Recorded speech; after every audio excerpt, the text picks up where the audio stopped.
This morning we had a lesson, well, my clients and I had a lesson on attitude, which is lesson 9 of the program that I facilitate, Thinking into Results.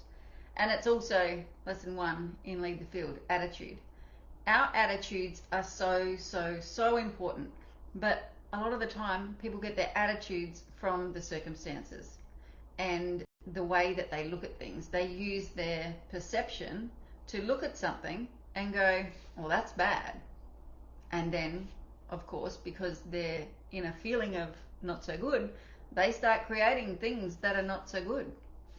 If you're here, say hi, and if you watch the replay, say #replay.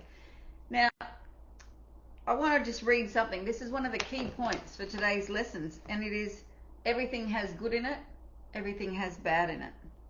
What do you look for? There is good in everything.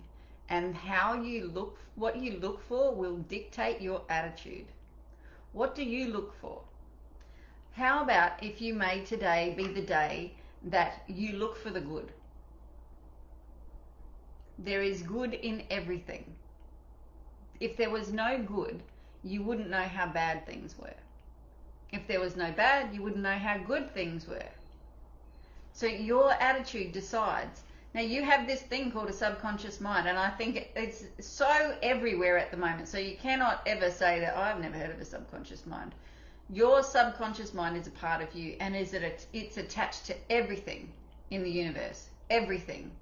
And how do you get information into your subconscious mind? It's through repetition. It's called time-space repetition, and it's through then taking action and observing results. Taking action and observing results. So, are you doing anything different? Are you looking at things differently? Are you turning up different? We're in the middle of from More, I created a 3-week self-image class, masterclass. So 3 one-hour classes on a Monday morning.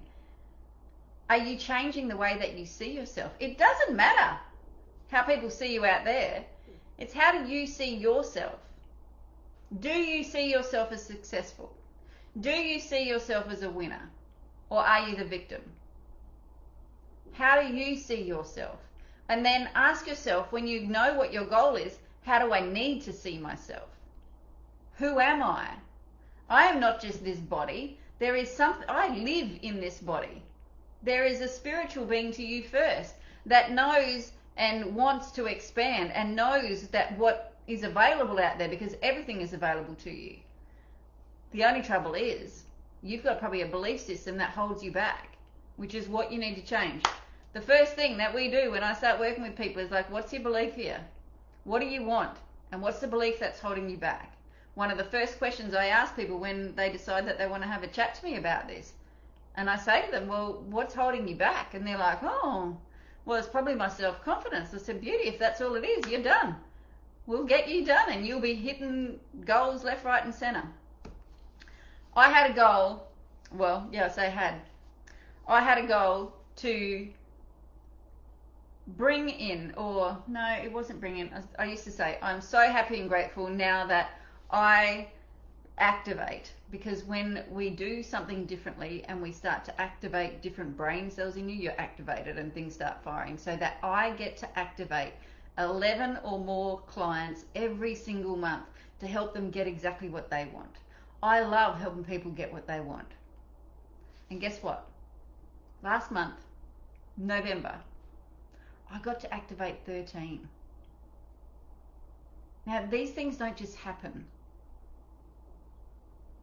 It has happened because I have integrated that self-image in me. I've repeated it over and over and over again to myself. I have turned up differently. I have supported people differently. You should, if you looked at my training from January to the one that I just did in November, you would say, oh my God, this is a vast difference to Polly. Hi, Eva. I am changing. Why am I changing? Because I'm doing this material. I'm working with this information. I am looking at areas where I can improve. I look at my strengths, I look at my weaknesses, and okay, rightio. Now what weakness am I going to improve? And I know that with that attitude, I'm just going to keep getting better and better. What are you doing? Are you on that trajectory too, or are you just like a slow, maybe 1 or 2%? I'm ready to go big time. Are you? There's no more holding back. There's no more plan small. It's let's get going and let's have it all.